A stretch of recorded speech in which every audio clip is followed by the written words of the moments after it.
There are an odd number of games on the NFL schedule nowadays, yet the Dallas Cowboys this season found a way to finish a de facto 500. Yes, I know. Games are not played in the NFL during the summer, during the spring, whatever other season when football's not played. But yet, somehow, the Cowboys front office always manages to mess it up. In Pro Football Network's ranking of active NFL front office staffs, the Cowboys, repped by owner, general manager Jerry Jones, right hand Stephen Jones, and vice president of player personnel Will McClay, they ranked 16th. That's good for second best in the NFC East behind Philadelphia Eagles' Howie Roseman at number 3. The Cowboys caption offers some praise for McCauley, who has held his current, to McClain, who has held his current role since 2017, while noting that McClay's success rate at the draft has been fleeting. He is, nonetheless, lauded for having routinely proven adept at finding young contributors.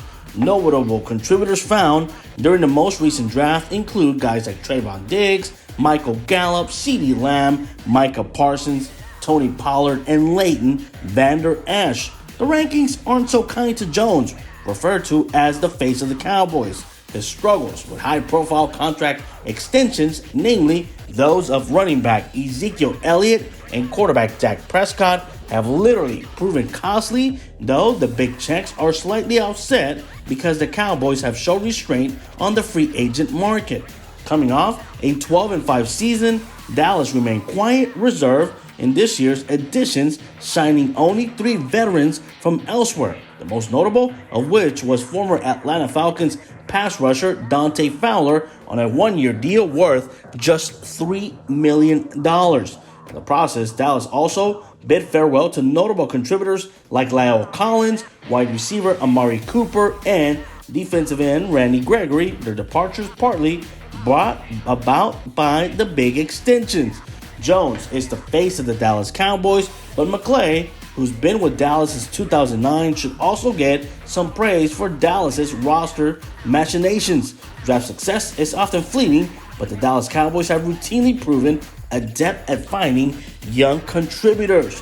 Dallas has been less triumphant in contract negotiations. Dak Prescott could have come cheaper had they signed him earlier. And the running back, Ezekiel Elliott, that deal is still an albatross around the necks. It's a terrible contract. Yet, because the Dallas Cowboys have shown restraint on the free agent market, those extensions haven't hurt as much as they could have. The Buffalo Bills, led by GM Brendan Beane, top the list, while Eric DaCosta and the Baltimore Ravens linger in the runner-up spot. Look, the Cowboys do a great job of finding talent in the draft, but they do a horrible job on waiting to re-sign guys to max deals. If you look at Ezekiel Elliott's contract, that's a terrible, terrible contract. Why? Because he is injured and he is on the downside of his career. As for Dak Prescott, you gave him the money, now he simply has to show up and play. But that is not on Dallas front office. At the end of the day, they do the job and they will find a way to get Dallas back to a Super Bowl.